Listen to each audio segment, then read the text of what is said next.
All right, pre-cal 12, let's get after it. Here we go, video 2 of trigonometry of section 6. So we just looked at things in our previous video, like coterminal angles, the standard position, and reference angles. What we're going to do now is we're going to kind of tie this all on to the Cartesian plane. And then in section 6.3, we're going to start solving for things and working our way through all of this lovely information we've been processing. So up to this point, we've seen these before: sine, cosine, tangent. And they are kind of responsible for the three most famous little words, SOHCAHTOA, which gave us sine theta is opposite over hypotenuse, and cosine theta is adjacent over hypotenuse, and the tangent theta was opposite over adjacent. But we don't use those anymore. We use those in grade 10 because now we use opposite is y, the hypotenuse is r, x, r, y, x. And this is the transformation we looked at in grade 11. And I'm going to highlight this again on the next slide. Now, we've never seen these, cosecant, secant, and cotangent. What are they? They are the reciprocal functions of sine, cosine, and tan. So cosecant is written cosecant, so CSC of theta. And all we do is we flip our sine function, so r over y. And secant is SEC, and it is the flipped cosine function.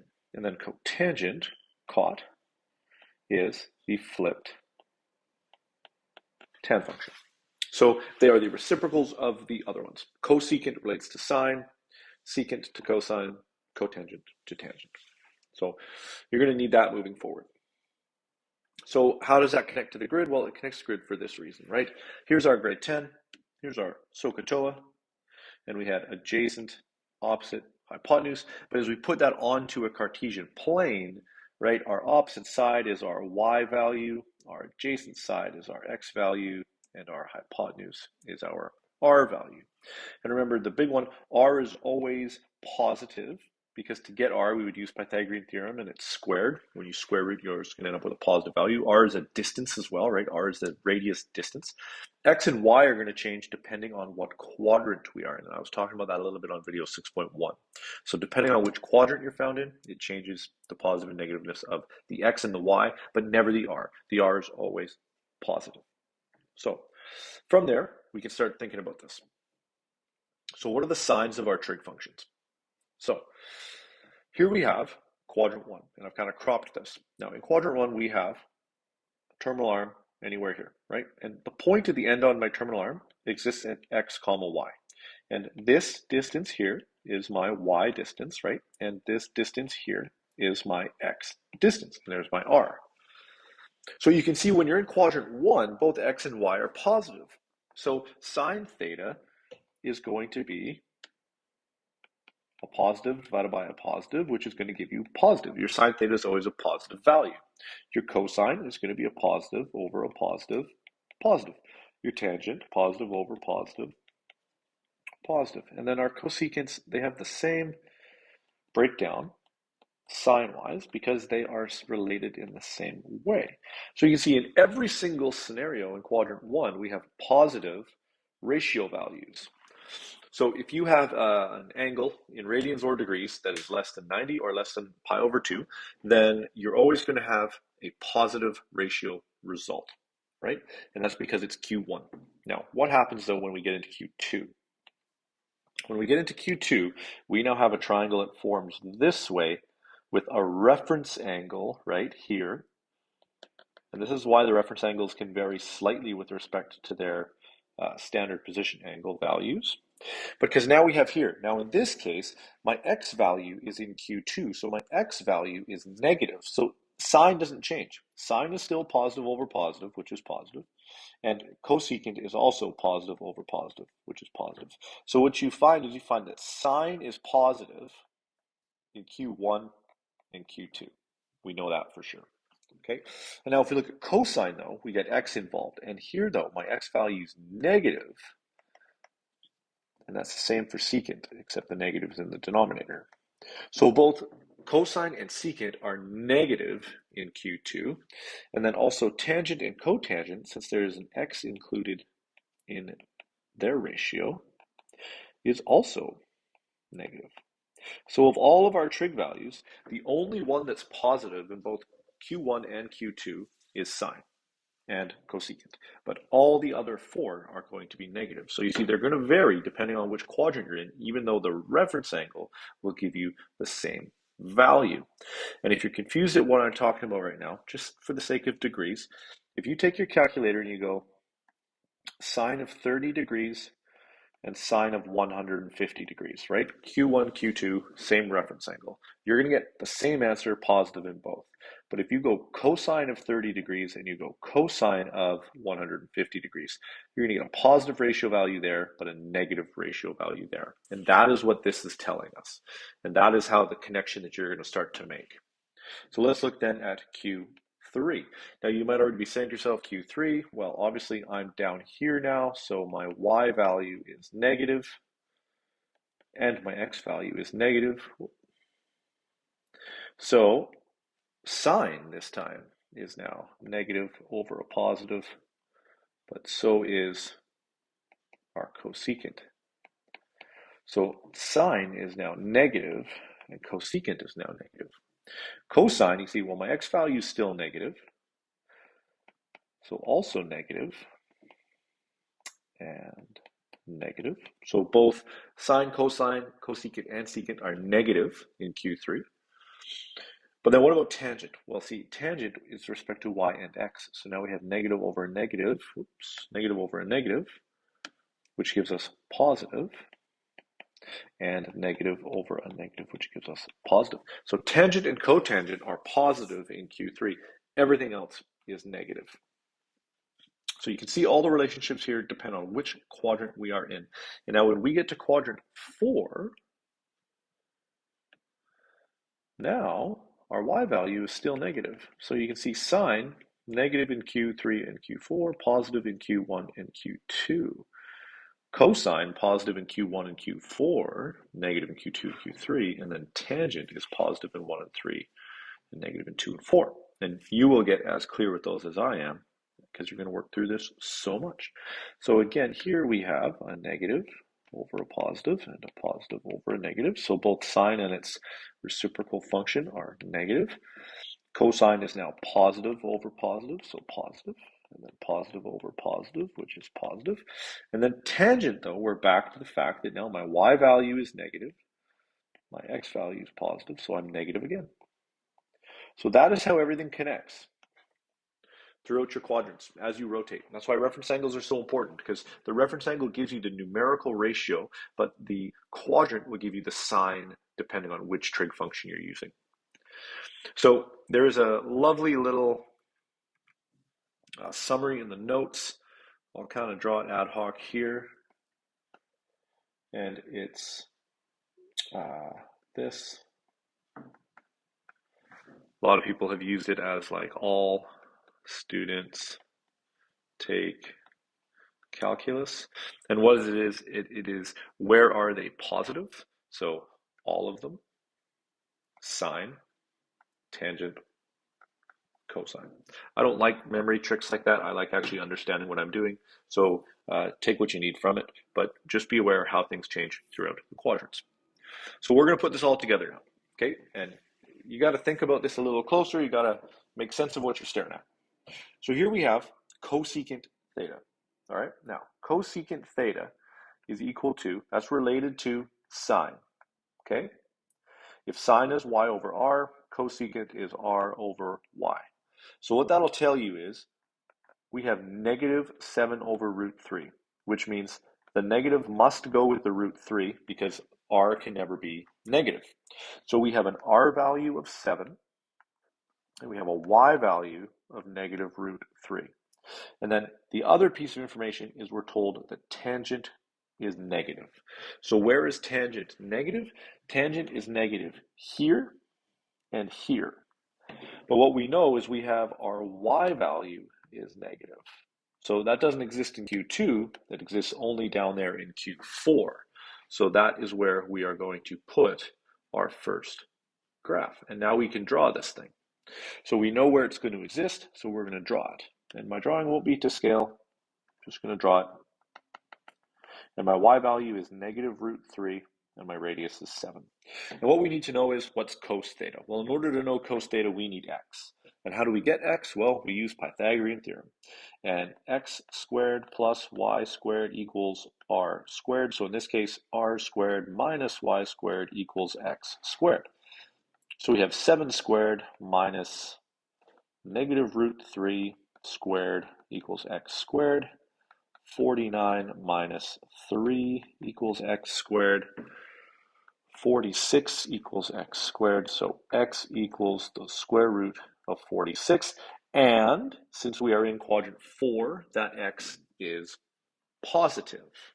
Okay, so what does that give us for cos theta? Well, cos theta is x over r. So cos theta down here, bottom left, is √46 over 7. So that's how you're going to put everything together. And this distinction here, where I said kind of nonchalantly that x is positive, that's the important one, because that's why which quadrant we're in mattered. That's why that tan theta is less than 0 actually mattered as information. Let's look at another. So determine secant theta when cotangent theta is 2/5. Okay, well, we're not given any other limiting information there. So what we know is we know cotan is x over y, because it's the inverse of y, or the reciprocal of tangent, which is y over x. So that means we have 2 over 5 or -2 over -5. We're not actually given any limiting information, right? So that means we can exist here and down here. So we're going to have two solutions. Now we have, on this one, we have an x value of 2 and a y value of 5. And on this one, we have a y value of -5 and an x value of -2. Now our r value is going to be the same in both, won't make a difference. So let's do that. X squared plus y squared equals r squared. So 2 squared plus 5 squared equals r squared. 4 plus 25. So r squared equals 29. So that means r is √29. So now we have an r value, square root of 29 and the square root of 29. Obviously, it's the same in both. So now it says determine secant theta. Well, secant theta is the reciprocal function of cosine. So we're looking for r over x. Okay, so we want r over x for secant theta. But we have two possible scenarios. So we will have secant theta is equal to √29 over x, so +2, and I guess here, √29 over -2. So you can have two different scenarios, and it's probably more appropriate than or, because we do have both. So if you're not given limiting information to put in one quadrant, know that you exist in two quadrants. All right? Great. Let's do another. So determine cotangent theta when sine is √3 over 2 and cosine is negative. Okay, so cosine negative puts us here or here. Sine, you can see there, is positive, so it's going to put us here. So we know we're in Q2. Now we can do our drawing. Here's my drawing. I know that my height vector, my y is √3, my r is 2, because sine is y over r, and I need cosine, or I need cotangent, which means I'm going to need x. So again, Pythagorean theorem. So r squared minus y squared equals x squared. So 4 minus 3 equals x squared. 1 equals x squared. So x equals 1, but this is where that whole plus or minus from squaring to rooting comes in. In our case, we are in Q2, so cos is -1. So then what's cotangent? Well, cotangent is x over y, which is going to give us -1 over √3. And to there we go. So we're putting it all together. We're making sense of it, right? Determining which quadrant we're in first really matters. Pythagorean theorem, important. You're going to get it. You're going to get there. Here we go. Let's keep going. We got a few more. So given the point -2, 1 on the terminal side of angle theta, what are the 6 trigonometric ratios? So in this case, we need to find all of them. Now we're given the information negative 2 comma 1. So we know that x is negative and 1 is positive. So we're going to kind of look like this. And again, not to scale on my grid. So negative 2, 1. All right, so first things first, again, what's my radius? So 1 squared plus negative 2 squared. So 1 plus 4. So r equals square root of 5. And once we have all that information, we're good to go. Because all we need to do now is list out all of our different trig functions. So sine is y over r, which is 1 over root 5. And might as well do cosecant right away because it's just the reciprocal of that, root 5 over 1. Cosine of theta is equal to negative 2 over root 5. So that means secant theta is equal to negative root 5 over 2. And then tangent of theta is equal to negative 1 over 2, which means that cotan of theta is equal to negative 2. So again, it all comes back to your SOHCAHTOA, but in this case, we're looking at it as y, x's, and r's. So it all makes sense, and having each value and having it located in the right quadrant is paramount. Okay, let's look at a couple that are a little bit more challenging because it takes us back to our grade 9 graphing of straight lines. Determine sine theta and cos theta if theta is the standard position of the terminal arm in this position. So, okay, this is the equation of a straight line. So how do I graph this? Well, let's do our algebra to turn that into slope-intercept form. So 2x minus 5y equals 0. We'll subtract 2x from both sides. Then we'll divide both sides by negative 5. So we get that. So that is a straight line with a slope of 2 over 5 and a y-intercept of 0. So that puts us at the origin. Awesome. And 2 over 5, I'll do this to scale on the grid. So rise of 2, run of 1, 2, 3, 4, 5. 1, 2, 3, 1, 2, 3, 4, 5. And then 1, 2, 3, 1, 2, 3, 4, 5. Except you can see that x is less than 0. So we're actually only concerned with this part of our line. And would you look at that? There is our grid. So boom. Right? There's our theta in standard position. And we can use this right here.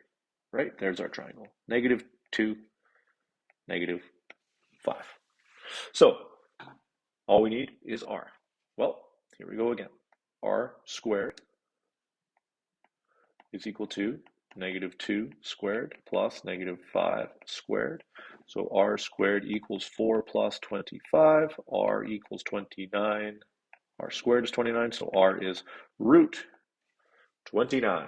So what's cos and sine? Well, cos theta is negative 5 over root 29. And sine theta is negative 2 over root 29. So this question, you need to be able to graph this and then identify the domain restriction that is that. All right? Good, good, good. I think we have one more to go here. So here we go. Last one. Determine the coordinate 12 units from the origin in quarter 4 with tan equal to negative 3 over 4.